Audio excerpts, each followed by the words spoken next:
Bienvenidos y bienvenidas a Enclave Política. En Chile se ha iniciado ya la redacción de la nueva constitución para dejar atrás la pinochetista, pero esto no solo que es una buena noticia, sino que trae también expectativas y temores de si toda la agenda social y política se podrá colocar en este texto constitucional. Además, en esta coyuntura está latente la campaña electoral presidencial y todo ello conlleva un escenario de amplias y grandes expectativas del pueblo chileno, pero no necesariamente para cambiar la situación económica actual de los sectores mayoritarios, muy afectados no solamente por la pandemia. Y por si fuera poco, el presidente chileno, Sebastián Piñera, afronta investigaciones por las revelaciones de los llamados papeles de Pandora, con lo cual la élite política de la derecha también se ve afectada, no solamente por la pérdida de credibilidad de quien ha consolidado el neoliberalismo en este país, sino por ese propio modelo que garantiza y justifica la existencia de guaridas fiscales. De todo esto queremos conversar con el analista político Juan Carlos Gómez Leighton, a quien le damos, por supuesto, siempre la más cordial bienvenida. Juan Carlos, qué gusto tenerte por acá de nuevo. ¿Cómo estás? Un gusto también el mío poder conversar contigo, Orlando, y con toda la gente de Telesur. Es un placer realmente. ¿Cómo valoras este momento político de Chile en función de los tres elementos que he mencionado, que efectivamente configuran, digámoslo así, un nuevo escenario para Chile, después de, además, cumplirse hace pocos días el segundo aniversario del estallido social en Chile? Bueno, yo diría, Orlando, para conceptualizarlo con una sola palabra, crítico. Este es un momento bastante crítico, tanto para el proceso constituyente que está en marcha a partir del 18 de octubre de este año, cuando comienza ya la redacción directa de los principales elementos que va a contener la nueva constitución política, que me voy a referir a eso en un rato. En segundo lugar está esta situación de interpelación y acusación constitucional por parte de la Cámara de Diputados contra el presidente Piñera por la situación de los Pandora Papers, ¿no? Donde quedó demostrado que él ha interferido o intentó interferir, o su familia tuvo que ver con un proyecto minero que es el proyecto Dominga, donde su familia y él tenían intereses específicos. Entonces también eso es crítico. Y también es crítico la situación que se vive al interior del proceso electoral, en el sentido de que hoy día, de acuerdo a una serie de informaciones y encuestas que han sido señaladas, el candidato de la extrema derecha, digamos una extrema derecha neofascista que representa José Antonio Kast, va arribando a los primeros lugares de esa encuesta que hoy día se realizan, aunque esas encuestas tienen una serie de interrogantes en cuanto a su metodología y a su veracidad y factibilidad real, ¿no? Pero en todo caso está claro de que hoy día hay una situación crítica para lo que fue el proceso abierto el 18 de octubre del 2019, cuando esa inmensa cantidad de gentes, de ciudadanos, de personas salieron a la calle y se manifestaron en contra de lo que era el modelo neoliberal. Sin embargo, eso no ha quedado ratificado directamente en las últimas acciones que se han realizado, ya sea para el aniversario 2 de la revuelta, el 18 de octubre pasado, en que, si bien es cierto, salió gente a la calle, pero no con la misma masividad ni la misma composición social que había tenido el estallido en el 2019. Ayer, 25 de octubre, era la fecha también importante porque fue el momento en que cerca de 3 millones de habitantes en todo Chile salieron a la calle en una de las manifestaciones más grandes en contra del gobierno, en contra del modelo, pero no fue ratificado. Con lo cual uno entra a preguntarse qué es lo que está pasando con la ciudadanía. ¿Está la ciudadanía chilena en un compás de espera? ¿Está la ciudadanía en una situación de agotamiento político, social, después de 2 años intensos, en la cual no solo tiene que ver con la revuelta, sino también tiene que ver con la situación del COVID-19 y sus efectos y sus consecuencias sobre sobre los ánimos de las personas. Entonces uno se pregunta, ¿está en este momento la sociedad chilena en una situación de agotamiento político o en retroceso político, o si las fuerzas más conservadoras de la sociedad se han ido imponiendo y logran, cierto, como detener los avances más progresistas que pudo haber tenido? Hoy día hay una suerte de desánimo, incluso con respecto a la situación electoral. Hoy día la elección presidencial ni la elección parlamentaria hoy día genera el mismo entusiasmo que otras, ¿no? Hay como una suerte de indiferencia muy abierta en la población con respecto a esta situación, con lo cual abre el interrogante de cuánta gente va a participar, cuántos van a ser los votantes que van a ir a sufragar el 21 de noviembre, etcétera. Hay un interrogante. Con otro lado, yo te planteo ahí una pregunta, Juan Carlos, a propósito, bien que lo mencionas, además que es muy importante. Parecería que efectivamente este es un agotamiento, según lo que he leído incluso en algunos análisis, porque ha sido muy dura la lucha, hay muchos muertos, hay muchos presos, hay muchos heridos, además, que no han sido reivindicados ni siquiera por el lado oficial y mucho menos por esas entidades que tienen la obligación de atender a esas personas. Pero también hay un elemento que es muy concomitante a todo esto. En medio de toda esta disputa ha surgido un actor político que no necesariamente es atendido políticamente y menos aún mediáticamente, que es el pueblo mapuche. ¿Crees que efectivamente estas cosas van configurando un posible desfogue, una salida que se verificará solamente en las urnas? Mira, es interesante lo que tú dices, porque yo tengo la impresión de que hay un agotamiento, pero un agotamiento que tiene que ver no tanto en términos de las demandas, sino un agotamiento del quehacer y el hacer, y tal vez la falta de concreticidad de las demandas que la ciudadanía mueve. ¿Por qué? Porque el proceso que se ha abierto, como por ejemplo con la constituyente, también es un proceso que es largo, que lleva muchos trámites y muchas cosas que la gente los complica pensar que tiene que esperar durante 9 meses más para poder tener un resultado, y más aún tener que votar sobre esa constitución para saber si la vamos a aprobar o no en función del cambio. Eso también hace que las expectativas sean de largo plazo y no de corto plazo.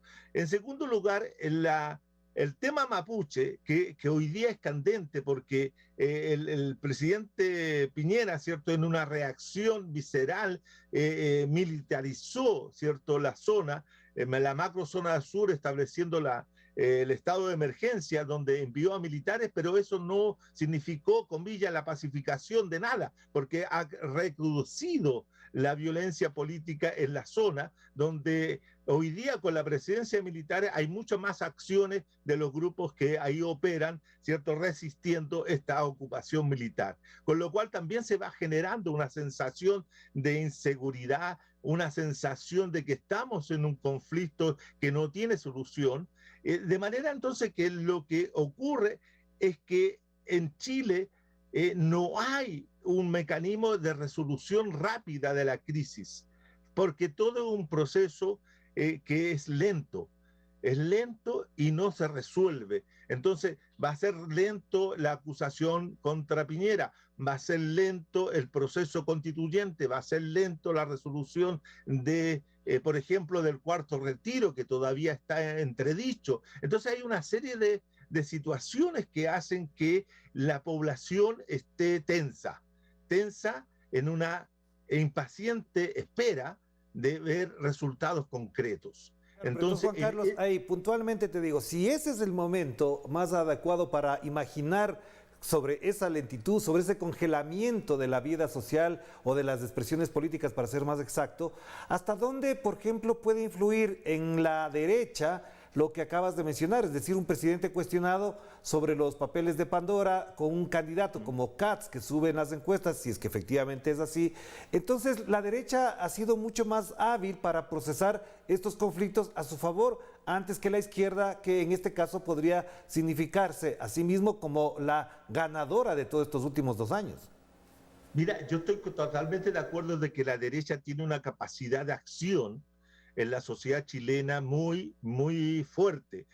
Controla ciertos determinados medios, recursos, dimensiones que le permiten reaccionar y poder generar una suerte de protección para su propio sector y de ahí fortalecerse. Si bien es cierto, la caída electoral de la derecha, ¿cierto?, lo llevó a un 20% de la fuerza en las elecciones, no implica que esté derrotada de ninguna manera. Y eso tiene que ver también, Orlando, con una situación que ocurre en la izquierda. La izquierda ha perdido el norte, por decirlo de alguna forma. Porque la izquierda, y ahí hay que empezar a discutir cuál es en la izquierda, ¿cierto? Yo voy a diferenciar dos sectores de izquierda. La izquierda representada hoy día por el Apruebo de Dignidad, donde lleva al candidato Boric, ¿cierto? ¿Qué es lo que sucede? Hay mucho descontento con ese candidato. El candidato es feble, es débil, tiene una serie de problemas para poder posicionarse dentro del campo de esa izquierda y representar a ciertos sectores de la sociedad. Por lo tanto, hay una distancia, hay una situación de que no los convence. Y por lo tanto, esa izquierda está teniendo problemas para poder, ¿cierto?, ser rectora, ser un líder, conducir un proceso. Y por otro lado hay otra izquierda, la izquierda más radical, la izquierda más revolucionaria, la izquierda que pretende tener la idea de que ellos conducen, por ejemplo, las manifestaciones. Y por lo tanto, hay la idea de que el 18 de octubre pasado esa izquierda volvió a las calles. Sí, de acuerdo, estoy de acuerdo que ahí esa izquierda salió a la calle, pero tampoco tiene la fuerza social suficiente para poder impulsar, por ejemplo, una segunda revuelta, una nueva insurgencia, con lo cual podría generar otro cuadro político. Entonces tenemos una izquierda fragmentada, una izquierda débil. En Chile tenemos una izquierda débil. Y claro, eso sí no potencia la centroizquierda, que podría ser una centroizquierda semejante a la desconcertación, porque también esa centroizquierda concertacionista está con una debilidad porque tiene una candidata como Yanna Proboste, que proviene de un sector bastante desprestigiado, que es la democracia cristiana. Entonces, en ese sentido, en este momento, para ser así dramático, si tú quieres, las fuerzas políticas y sociales que irrumpieron en octubre de 19, que mantuvieron una lucha hasta el día de hoy, no tienen candidato a la presidencia. Claro que sí. Hagamos la primera pausa, Juan Carlos, y te invito para después efectivamente analizar en esta perspectiva lo que implican algunas reconfiguraciones de orden político también, no solamente en el relato, sino también en esa cierta narrativa mediática que coloca otros temas de supuesto interés de los chilenos. Hagamos la pausa y enseguida volvemos a conectarnos con Santiago de Chile, con Juan Carlos Gómez Leyton.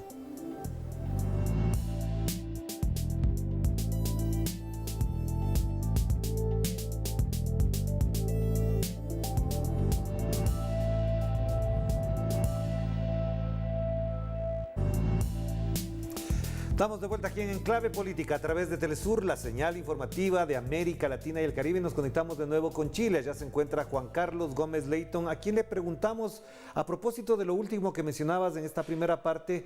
Es muy difícil entender por fuera de Chile que la configuración política se vaya sentando, digamos, de nuevo en dos polos, pero que al mismo tiempo esos dos polos no logran tener una mayoría que garantice además efectivamente colocar a un solo modelo en la vanguardia de la gestión político-administrativa de Chile. Si esto es así, ¿cuáles son las opciones que tiene en este momento la derecha para recuperar lo perdido en los 2 últimos años? Te planteo esta pregunta por una consideración que es muy importante, porque esa división de la izquierda siempre ocurre en América Latina. Quien gana son los neoliberales y con ello además la gente cree que efectivamente en la izquierda no es posible que la izquierda gobierne porque efectivamente tiene estos problemas. En cambio que la derecha tiene un solo modelo, un solo propósito, un solo objetivo asentado en el mercado. Mira, para entender esta situación que vive Chile hay que imaginarse de que durante mucho tiempo, 30 años, la sociedad chilena tuvo una consolidación, vivió una consolidación de lo que es lo neoliberal. En Chile, como yo he sostenido muchas veces, hay una sociedad neoliberal que yo en un momento determinado la califiqué de triunfante, lo cual eso motivaba una serie de discusiones, pero quiero decir que la hegemonía neoliberal era total. Con respecto a los referentes políticos, había una derecha sólida que estaba conformada por dos partidos, la Renovación Nacional y la UDI, la Unión Democrática Independiente, y existía la concertación de partidos políticos por la democracia que concentraba el gran activo democrático del país. Ya había una izquierda que por lo general estaba fuera del sistema político propiamente tal. Por lo tanto, siempre estaban la centroizquierda conformada por la concertación y esta izquierda que lo representaba, por ponerlo de alguna forma, el Partido Comunista fuera del sistema, y otros grupos de izquierda. Esa situación, después del octubre del 19, se ha mantenido, pero con una situación muy específica, la decadencia interna de la concertación o la nueva mayoría posteriormente, a partir de ese momento. Por lo tanto, hoy día, en la carrera presidencial, tú tienes tres representantes de ese mundo, Por un lado, Boris, ¿cierto? Por otro lado, Jana Proboste, y en tercer lugar, Marco Enrique Ominami. Esos tres representan eso, y los tres están divididos. La exitosa gestión de la concertación obedeció que siempre estaba unida, y lo cual le permitía ganarle siempre a la derecha. Cuando se quebró la concertación en el 2010, con la presencia de la primera candidatura de Marco Enrique Ominami, perdió y ganó Piñera. Cuando se quebró la nueva mayoría, ¿cierto? En el 2017, con la emergencia del Frente Amplio, perdió y ganó, ¿cierto?, la derecha con Piñera. Hoy día, si esa división continúa, lo más probable que podría volver a ganar la derecha, ya sea en un candidato peligroso para cualquier tipo de democracia o para cualquier sistema de convivencia democrática, como es José Antonio Kast, o la recuperación de un neoliberalismo, comillas, ¿cierto?, democrático, estilo Piñera, con Sichel. Cualquiera de los dos puede ganar en el caso de que estos tres últimos que he nombrado, de la parte de la centroizquierda e izquierda, no se pongan de acuerdo en la segunda vuelta. ¿Por qué ha ganado siempre la derecha en la segunda vuelta, en el 10 y en el 17? Fundamentalmente porque el tercero, en este caso Enrique Ominami y después el Frente Amplio, no han sido capaces de convocar a todas sus fuerzas políticas electorales para que respalden al candidato, comillas, democrático para derrotar a la derecha. Entonces, ahí te planteo una pregunta, porque sí me dejas preocupado cuando dices la sociedad chilena es una sociedad neoliberal, y esto obviamente me lleva de nuevo a esa discusión que incluso la planteó en su momento Mark Fisher, de lo que decía Margaret Thatcher, es decir, el neoliberalismo como objetivo en sí mismo no es el fin, sino cambiar el pensamiento de la gente. Es decir, ¿crees que efectivamente la sociedad chilena no ha sabido procesar o no hubo el suficiente aprendizaje de que el neoliberalismo como sistema es el que crea y genera estos problemas y no necesariamente un candidato o un partido político? Yo tengo la impresión de que después de 45 años de presencia del neoliberalismo en la sociedad chilena, se ha internalizado, se ha socializado, se ha hecho parte de los sujetos políticos que existen en la sociedad, y pocos de ellos tienen la capacidad de diferenciar efectivamente lo que es el funcionamiento adecuado del mercado, ¿cierto? O el funcionamiento del sistema que lo oprime. Hoy día, ¿cierto? Hay mucha gente que reacciona frente a los abusos del mercado, pero ¿qué es lo que te dicen? Queremos que funcione bien el mercado. No queremos que el mercado sea limitado, no queremos que el mercado sea regulado, que el mercado tenga una intervención por parte del Estado, sino más bien queremos que el mercado funcione bien y que las fallas de mercado sean corregidas por la autoridad, sea corregida por el agente gubernamental. Y en ese sentido, ¿cierto? Cuando tú tenías 1 millón de personas en la calle protestando contra los abusos del mercado, tenías 2 millones de gente en los malls comprando. Entonces, ese sujeto neoliberal que se configuró no es fácil de modificar de manera radical, contundente, categórico, ¿cierto?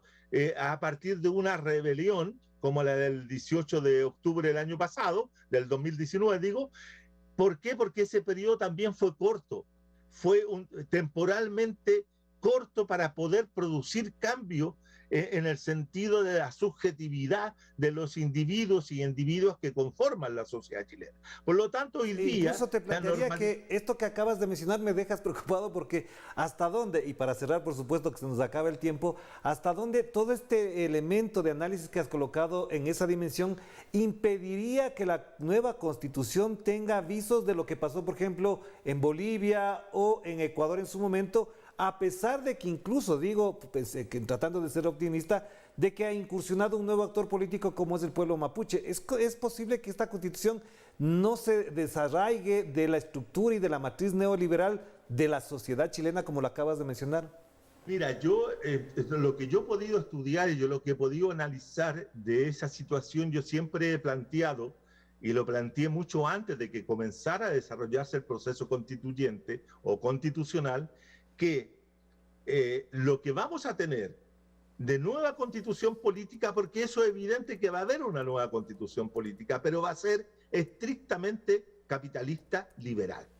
Es decir, van a haber correcciones importantes al neoliberalismo, como la erradicación de algunos elementos del neoliberalismo más salvaje, si tú quieres, pero va a ser una sociedad, una constitución liberal. Y así lo han hecho las personas que escribieron. Hay un grupo de personas que escribió un libro que se llama El Otro Modelo, en la cual está Fernando Atria, que es uno de los constituyentes hoy día. Y Fernando Atria en ese libro presenta, junto con Alfredo Yoyane, Larraín y otro más, ¿cierto? Presentan una sociedad liberal para Chile. Ni siquiera socialdemócrata avanzada, si tú quieres, sino que es liberal. Y por lo tanto, todos los grupos que hoy día están dominando la constituyente, independientemente del factor pueblo mapuche. Yo tengo la impresión de que el factor pueblo mapuche, la reivindicación de los mapuches hoy día y de los pueblos originarios también tiene de parte de algunos grupos que están en la Constitución, en la constituyente, ¿cierto? Un uso instrumental, porque eso le da cierta legitimación. Lo mismo pasa con el uso que hacen algunos grupos del movimiento feminista y de las cuestiones que remite al movimiento feminista y las reivindicaciones, como también de la diversidad sexual. Todo eso tiene que ver con una concepción liberal de la sociedad. Es decir, todos pueden estar representados, pero no vamos a modificar ni vamos a cambiar la estructura de la dominación. Podemos cambiar elementos de la hegemonía, pero la estructura de la dominación basada en el capital no va a ser modificada. Claro. Y eso es lo que, incluso, con esto termino, incluso sectores de derecha que antes habían tenido una posición más resistente frente a la convención, hoy día cada vez están teniendo mejores posiciones porque saben que sus posiciones más fuertes no están siendo amenazadas, como se dice en su momento para la politiquería, para maquillar su postura, claro. Claro, claro.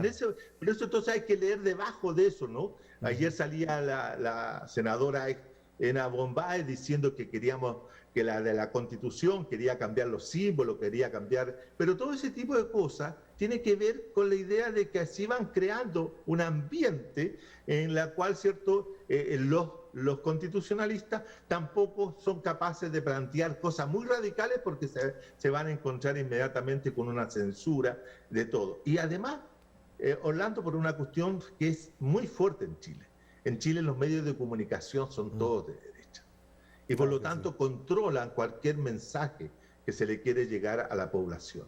Entonces ellos bombardean, ellos instalan temas, instalan cosas. Hoy día, por ejemplo, con respecto al cuarto retiro, están instalando de que eso va a crear inflación. Y todos sabemos que la inflación durante mucho tiempo fue un mecanismo de disciplinamiento de los sectores populares, el disciplinamiento de las clases trabajadoras. Entonces hoy día están diciendo inclusive que si hay un cuarto retiro, van a subir las tasas de interés y la gente va a dejar de tener la posibilidad de tener una casa propia o entrar en el negocio inmobiliario.